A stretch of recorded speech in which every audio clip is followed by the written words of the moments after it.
Assalamualaikum warahmatullahi wabarakatuh. Halo Sobat Yes di seluruh Indonesia, jumpa lagi bersama saya Ardian Ninda Wisda di acara podcast inspiratif kita, Podcast Yes, Petani Muda, Program Yes. Sesuai dengan tagline kita nih Sobat Yes, pada episode kali ini kita akan banyak sekali membahas mengenai berbagai macam cerita, inspirasi, dan inovasi tentang sosok muda petani milenial Program Yes.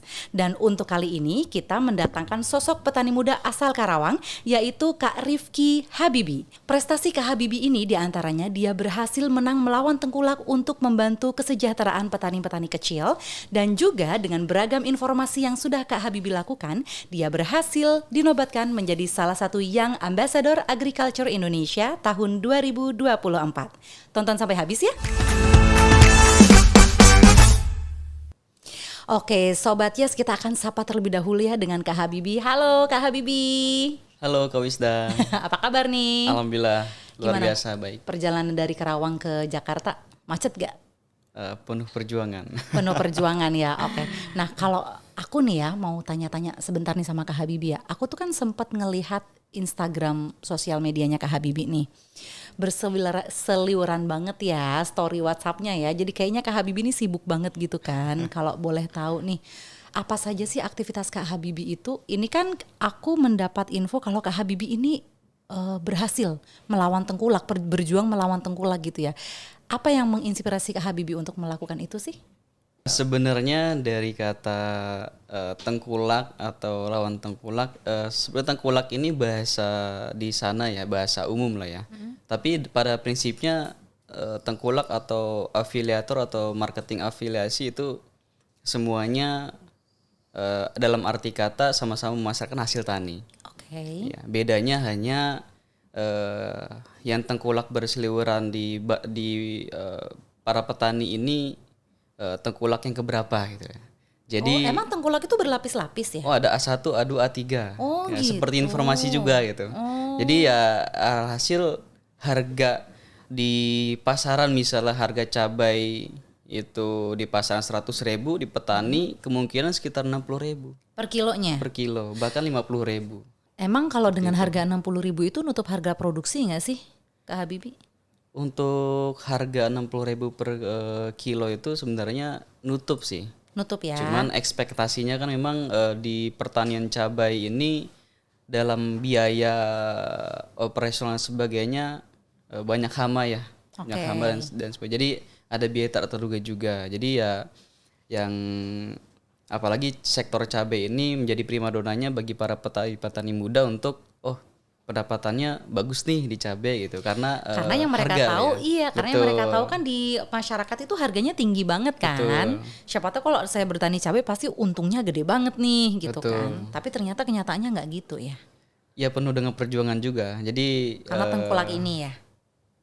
Ya, tengkulak. Artinya ada kalau yang tengkulak itu ada beberapa yang bergantung pada tengkulak karena kebanyakan para petani-petani muda yang menanam cabai itu ada yang terarahkan, ada yang enggak. Jadi yang artinya terarahkan itu ada yang misalnya dia nanam dulu nih tanpa berorientasi pasar. Oke. Alhasil itulah yang akan disasar para tengkulak. Emang tengkulak tuh kayak cenayang gitu. Dia bisa tahu nih mana petani yang ini nggak punya target nih. Ya, nggak punya distributor nih, langsung disamperin. Ketika nggak disamperin sih, ketika petani itu panen dia bingung mau jual kemana. Oh iya. Ya, alhasil banyak yang datang dan menerima dan tapi harganya turun seperti itu. Dan mereka nggak bisa apa-apa ya, Betul, petani-petani ini ya. betul. Nah terus yang dilakukan pertama kali oleh Kak Habibi itu apa sih? Untuk hashtag lawan tengkulak ini. Agak ekstrim juga ya. Jadi arti dalam kata lawan tengkulak ini kita lebih gerakan-gerakan lembut. Contohnya? Artinya gerakan lembut ini adalah kita petani-petani muda di Karawang ini membentuk ekosistem sendiri.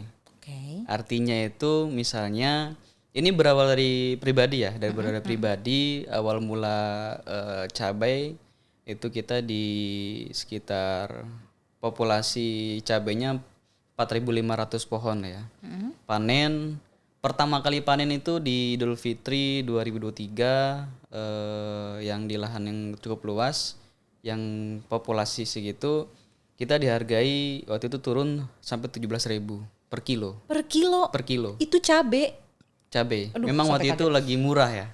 Nah, itu cabe jablay atau cabe apa? Rawit? cabe jenis Ori 212 rawit yang paling mahal itu. Yang kalau lagi murah-murah banget, kalau lagi mahal-mahal banget. Kayak gitu. Jadi ya dari situ kita sempat menjual ke beberapa pasar tradisional juga dan link di bawah, tapi agak kurang kurang puas lah ya. Alhasil daripada kita lawan tengkulak dalam arti kata ekstrim gitu ya, kita lebih melawan lebih halus. Kita gerakannya hilirisasi produk. Seperti Hilirisasi produk dan seperti kita membuat sambal ini. Awal mula lahirnya ini karena tadi kekecewaan terhadap harga yang dibeli murah lah. Alhasil kita coba untuk inovasi mengolah cabai menjadi sambal. Oke, Gitu. tapi Dan ini dari kebun petani sendiri ya? Maksudnya Betul. kayak kelompok tani yang tadi dibentuk sama Kak Habibie itu kan? iya, seiring waktu dari kebun sendiri belum cukup untuk memenuhi sambal, Permintaan ini, jadi kita mengambil atau membeli sambal dari petani-petani muda yang lain. Membeli cabai kali. Membeli sambal, membeli cabai sorry. Nah, oke nih Sobat Yes nih ya, kalau mau dilihat nih tolong di zoom dong. Nah, ini kan ada nih Tanika. Jadi ini nih merupakan salah satu olahan cabai produksi dari Kak Habibie sendiri nih Sobat Yes. Jadi yang awalnya dia petani cabai di lahan sendiri sampai akhirnya membentuk sebuah PT atau perseroan terbatas. Ini kan berarti perusahaan ya Kak Habibie ya. Itu namanya PT KNJ deh. Coba kalau misalnya nanti teman-teman Sobat Yes ya ngelihat di Instagram sosial medianya gitu ada PT KNJ. Itu kepanjangannya apa sih Kak Habibie? Oke, itu kepanjangan dari Karawang Nusantara Jaya. Karawang Nusantara Jaya. Oke, I see. Memang ini karena lokasinya ada di Karawang kan Betul, gitu. betul. Tapi untuk nama itu siapa yang punya ide memberikan nama itu tuh? Sebenarnya filosofinya mendalam. Karawang ini bahwa kemerdekaan Indonesia itu awal mula proklamasi, awal mula pengibaran bendera merah putih pertama itu di Karawang. Masa sih? Tanggal 16 Agustus Maksud sih? 1945. Emang Bu Fatmawati dari Karawang? Iya. Jadi pengibaran perjuangan pertama kali untuk kemerdekaan diculik Soekarno tanggal 16 Agustus itu di Oh Karawang. iya kan Rengas Dengklok ya. Oh iya bener-bener makanya belajar sejarah Sobat Yes ya. Terus.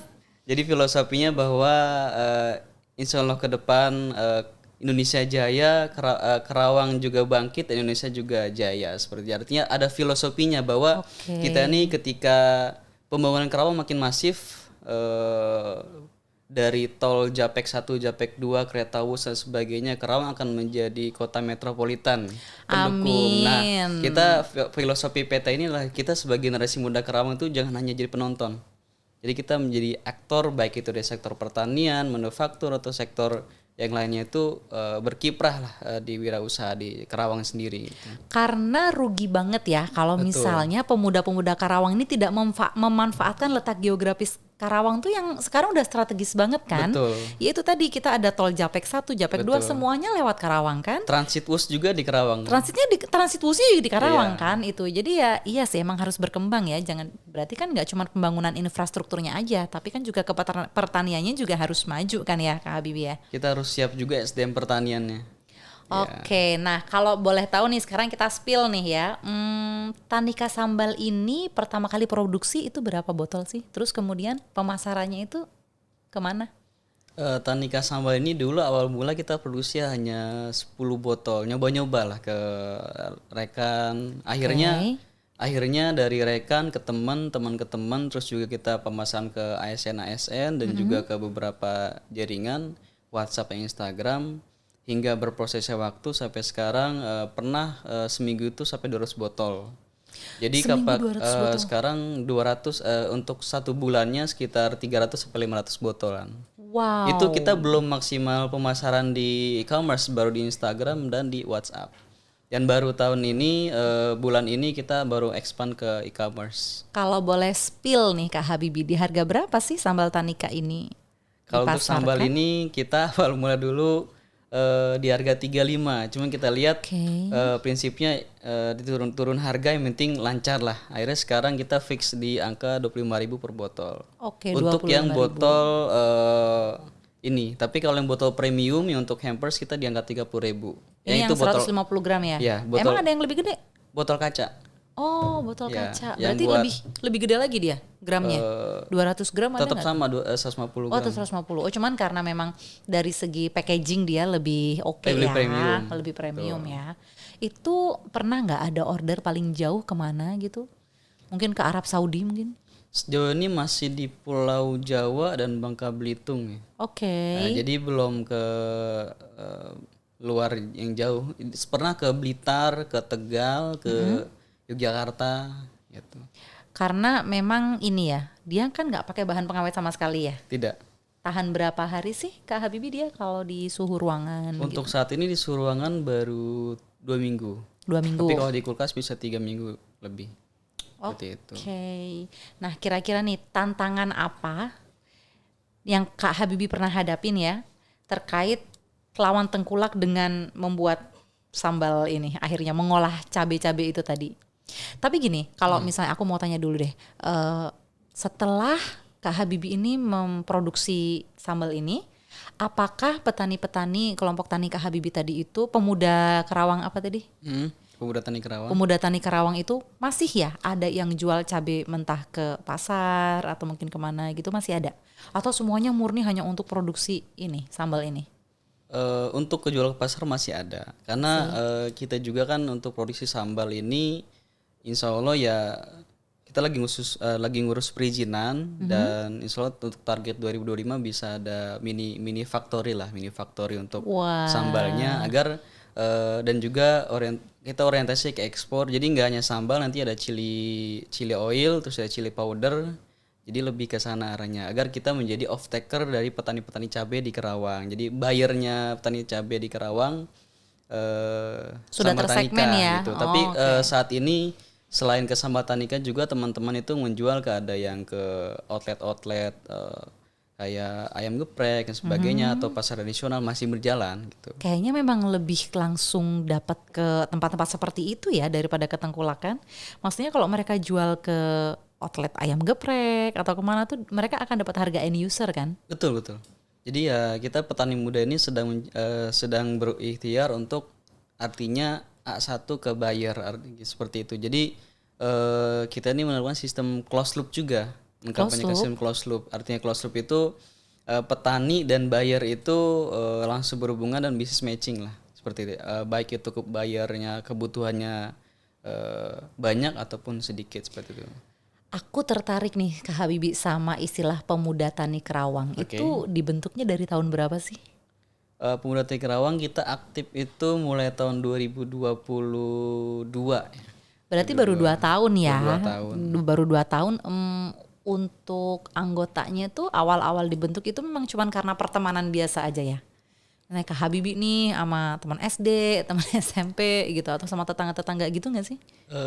Untuk di awal ini kita bentuk struktur organisasi langsung organisasi kedaerahan. Oh. Langsung organisasi kedaerahan tingkat Karena memang kabupaten. visioner sekali ya Anda, maksudnya kayak emang udah ada tujuan jelasnya gitu membangun ini untuk Habibie dan teman-teman lihat bahwa di Kerawang ini jarang yang melirik sektor pertanian anak mudanya. Oke. Kebanyakan sektor-sektor lain dan kita lihat bahwa Kerawang dari lumbung padi tingkat nasional turun jadi lumbung padi tingkat provinsi, artinya di nasional ranking 2 ya.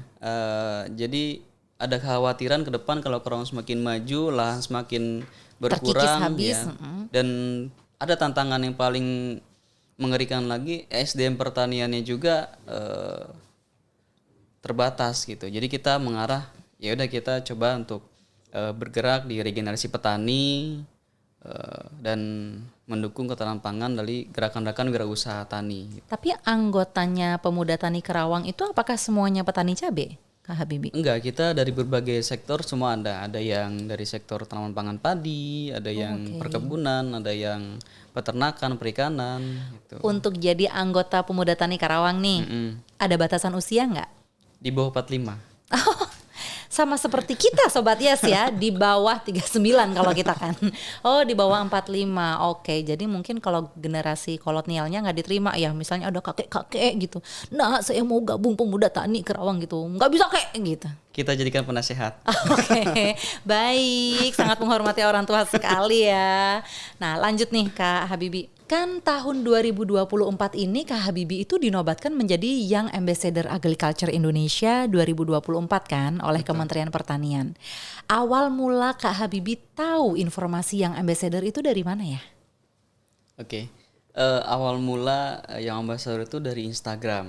Oke. Jadi memang mimpi untuk menjadi Young Ambassador itu dari tahun 2023. Oh. Cuman 2023 itu telat daftar. Ya telat daftar, akhirnya menunggu setahun. Sabar ya Anda. 2024 daftar sampai motivasi itu pas awal Februari muncul pendaftaran YES itu langsung di-download, di-print, langsung tempel di background meja kerja untuk semangat.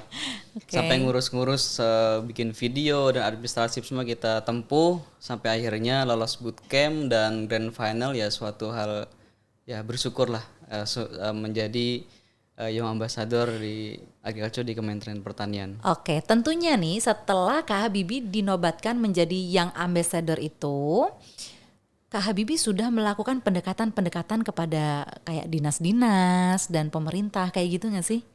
Apa saja sih yang dilakukan Kak Habibie setelah dinobatkan menjadi Young Ambassador? Baik, tentunya jadi Young Ambassador Agriculture ini kan tugas amanah lah ya untuk tugas kita adalah regenerasi petani di wilayah kita untuk tetap hidup dan berlanjut yang dilakukan oleh Habibie di Kerawang khususnya dan Jawa Barat untuk pendekatan-pendekatan kolaborasi dengan pemerintah daerah baik daerah kabupaten dan juga provinsi serta pusat ada beberapa yang sudah dilakukan karena gerakan kita juga untuk gerakan regenerasi petani melalui gerakan kolaborasi wirausaha tani dan vokasi pertanian. Jadi ada kita menumbuhkan untuk wirausaha, tapi di sisi lain kita juga untuk menggerakkan untuk vokasi meningkatkan kompetensi petani muda. Jadi tentunya bapak kita, induk kita yaitu Dinas Pertanian Kabupaten Kerawang. Kita sudah melakukan pendekatan, komunikasi, koordinatif dan Dinas Pertanian Kerawang menjadi pembina kita juga. Selain itu juga kita nggak hanya di eksekutif Dinas OPD Dinas Pertanian juga di lintas dinas baik itu Dinas UMKM, Dinas Perindustrian Perdagangan, Dinas Lingkungan Hidup, semua kita sudah Dinas Pendidikan bahkan Dinas Pendidikan dan Pemuda dan Olahraga dan Pendidikan di Kabupaten Kerawang serta legislatif juga baik itu dari Komisi 1, Komisi 3, Komisi 2 dari DPR di Kabupaten Kerawang sudah kita koordinasi dan koordinasi untuk sinergi dan untuk aksi nyatanya dan juga nggak hanya daerah, provinsi juga di Sperindak Provinsi, Diskup Provinsi dan juga pusat dari Kementerian Pertanian, Kementerian Tenaga Kerja, Kementerian Lingkungan Hidup untuk aksi nyatanya pertama kita contoh hal kemarin baru selesai hasil kolaborasi dengan Kemnaker kita pelatihan peningkatan kompetensi budidaya itik pedaging. Tapi di situ Kak Habibie sebagai apa tuh? Ikut langsung terjun ke event itu nggak? Ke kegiatan itu nggak? Ikut terjun langsung semua aksi kita di Kerawang ikut terjun langsung. Oke. Tuh. Selain sebagai ketua di Pemuda Tani juga kita juga ikut turun terjun langsung untuk mengawal beberapa sinergi seperti penanaman pohon, seperti pelatihan-pelatihan, juga penyuluhan-penyuluhan dari Dinas Pertanian. Oke, kalau untuk event-event itu di Kerawang itu kan ada kayak SMKPP-nya nggak sih? Tadi kan Kak Habibie bilang nih vokasi pertanian juga kan, itu ada nggak? Jadi ngedatangin sekolah-sekolah itu juga nggak? Kalau ada SMK pertanian? Ada gitu. SMK pertanian di Kerawang. Kita juga ada pernah jadi narasumber di sana juga. Oh, oke. Ya artinya resonansi lah ke SMK pertanian dan SMK lainnya. OTW ya dan juga nggak hanya dengan pemerintah, kita juga dengan sektor perusahaan swasta ataupun BUMN juga. Jadi salah satu contohnya kita untuk sustainable farming di sektor hortikultura kita juga menggandeng, alhamdulillah ada salah satu BUMN yang mendukung kita, yaitu Wih, keren tuh. Perum Jasa Tirta 2 yang bikin Jatiluhur. Yang mulai Jatiluhur dia mereka mendukung, alhamdulillah PJT 2 mendukung kita dalam sustainable farming itu membangun pusat edukasi pengolahan sampah organik untuk sustainable farming. Arahnya ke net zero. Berarti dia outputnya itu kompos ya? Outputnya itu kita jadi salah satu permasalahan bagi petani juga eceng gondok ya. Eceng gondok menghambat saluran air. Nah, eceng gondok itu kita ambil, kita olah menjadi pupuk organik cair, pupuk organik padat, bahan pakan alternatif untuk bebek. Nah, pupuk ini dia yang gunakan untuk cabai. Oh, untuk nanam cabenya Ya, gitu. jadi, Iya sih, emang Karawang tuh kan daerah pantai banyak banget ya Eceng gondok. eceng gondoknya. Betul. Jadi sustainable lah gitu. Jadi nggak hanya kita eceng gondok, kita juga diajari untuk ada greenhouse untuk salada, untuk produksi cacing, budidaya cacing dan maggot dan unggas seperti itu. Kalau hasil obrolan kita tadi ya, ini seru banget sih ngebahas tentang bagaimana Kak Habibie itu ngelawan tengkulak, kemudian membentuk pemuda tani Kerawang, sampai akhirnya Kak Habibie itu punya banyak inovasi yang terus dinobatkan jadi Young Ambassador Agriculture Indonesia tahun 2024. Kira-kira ada pengalaman yang memorable banget nggak, yang nggak bisa dilupain sama Kak Habibie gitu, entah itu pas saat bertani kek atau pas saat lagi proses melawan tengkulak gitu tadi, apa sih, pernah nggak pada awal kecaman ini diprotes di demo sama tengkulak gitu, pernah nggak sih? Untuk pengalaman yang tak terlupakan dari terjun ke pertanian dan sampai usaha tani ya dinobatkan menjadi Young Ambassador sih. Oke. Jadi emang tadi kan dari cerita tadi emang Young Ambassador Agriculture Kerawang kan belum masuk program YES ya. Artinya kita untuk program Young Ambassador Agriculture tertarik dan memang tadi kan nunggu setahun ya. Iya Nunggu sih. setahun. Jadi pengalaman yang tak terlupakan yang menjadi Young Ambassador Agriculture. Tapi dari proses bertani usaha tani karena mungkin hikmah kedepannya dengan menjadi EA ini ke depan makin banyak akses dan tugas yang bisa dikoordinasikan dan makin banyak link akses pemasaran atau sebagainya untuk kita sinergikan dengan petani-petani muda di Jadi Kerawang. secara tidak langsung dengan dinobatkan menjadi YA Indonesia 2024, Anda menambah kesibukan Anda sendiri begitu ya? Betul. Jadi harapannya apa nih ke depannya sebagai yang Ambassador Agriculture nih ya? Harapan dari Kak Habibie apa nih ke depannya untuk Sobat Yes di seluruh Indonesia? Ya, baik harapannya bagi teman-teman petani muda untuk mewujudkan Indonesia lumbung pangan 2045 itu tidak hanya menjadi sebuah angan-angan kalau kita tidak aksi dan tidak gerak untuk mulai bertani. Baik itu bertani secara dengan tanah atau dengan hidroponik atau sebagainya. Cobalah bahwa mencari pekerjaan memang sulit ya di zaman saat ini, ekonomi sedang tidak ada belum ada kepastian yang pasti. Jadi teman-teman cobalah untuk kita bersama-sama sebagai insan muda untuk berinovasi, untuk coba memanfaatkan lahan-lahan pekarangan sekitar rumah kita, terus juga untuk mulai bertani dan coba bangun komunikasi dengan komunitas-komunitas petani-petani muda di daerah masing-masing agar semuanya bisa dapat mewujudkan dan bahu-membahu bisa merealisasikan Indonesia ini ke depan ketahanan pangannya real terwujud gitu. Jadi itu untuk harapan besar untuk Indonesianya. Untuk harapan kita di Kerawang sendiri,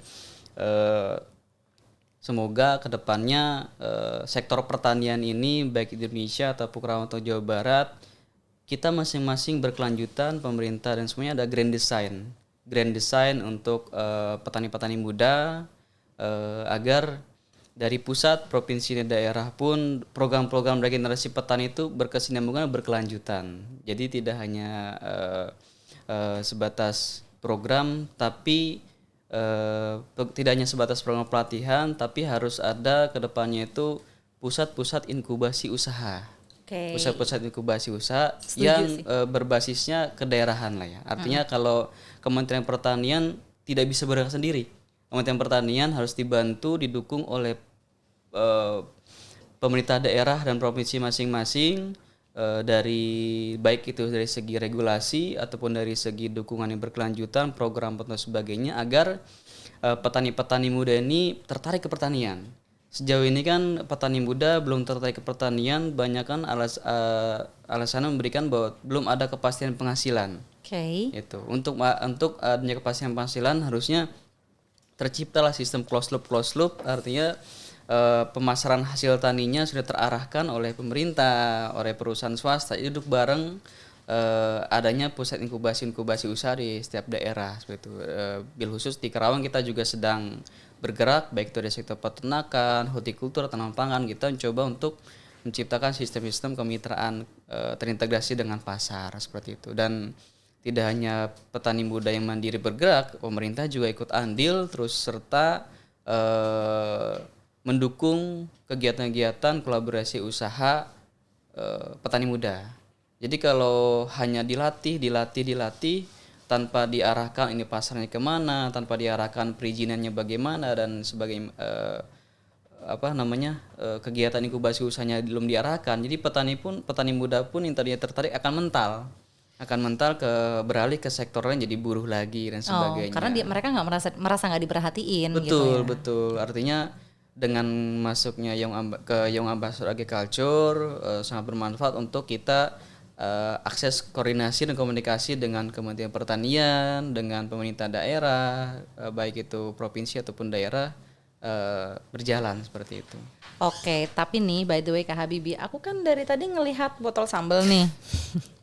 Kalau cuma diobrolin doang nih Sobat Yes, tapi nggak dicoba, itu rasanya kayak ada yang kurang nggak sih? Nggak nyata ya jadi. Nggak nyata, jadi rasanya kayak gimana? Jadi sebelum kalian beli nih secara online, aku mau dong. Kak Ical. Oke, makasih. Kita coba nih.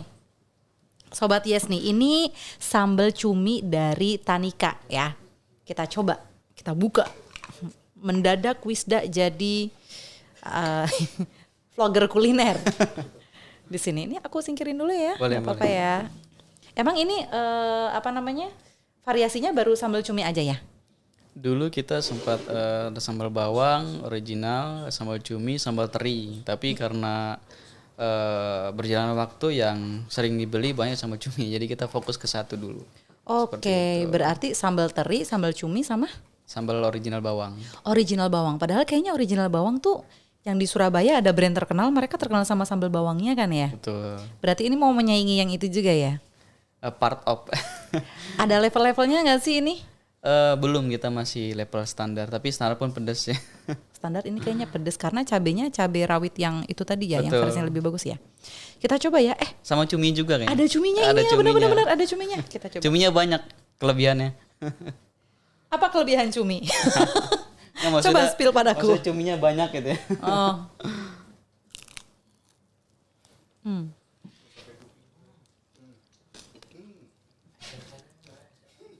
Pedes guys. Lambaikan tangan di kamera. Tapi ngena rasa sambalnya khas. Enak banget. Maaf ya ini kalau sambil ngecap kayaknya. Tapi enak banget. Ini yang bikin resepnya siapa sih, Kak Habibie? Ada tim produksi kita. Ada. Tapi kan ada kayak tim yang suka ngincip gitu nggak sih? Ada juga. Enak dong dia ya. Ini kalau misalnya nggak gini. Nggak enak kalau nggak nyiapin air. Berarti kan ini punya Pedes. takaran tersendiri kan? Betul, ada standarnya. Nah, berarti tidak menjual level. Karena kan ini udah sama rata aja semua gitu. Belum, paling kita kalau misalkan yang mesennya orang tua atau senior, kita coba rendahkan tingkat kepedasannya gitu. Oh, jadi bisa request. Ya. Tapi sejauh ini pasar kita Gen Z dan milenial. Oke, jadi memang udah tingkat kepedasan seperti ini yang dirasa standar untuk dinikmati oleh Kaum Gen Z muda. dan milenial Betul. gitu ya. Mau nasi nih boleh nggak? Biar sekalian gitu. Oke, sobatnya seluruh Indonesia, setelah saya selesai mencicipi nih sambal Tanika produksi dari Kak Rifki Habibie, maka selesai juga acara podcast Yes kita kali ini. Kita akan jumpa lagi di podcast Yes selanjutnya. Semoga dengan acara podcast Yes kali ini bisa menginspirasi sobat Yes semua di seluruh Indonesia untuk menjadi petani muda yang sukses seperti Kak Habibie untuk mewujudkan pertanian hebat Indonesia kuat. Petani muda Yes, inklusif, kolaboratif, konklusif. Sampai jumpa, dadah.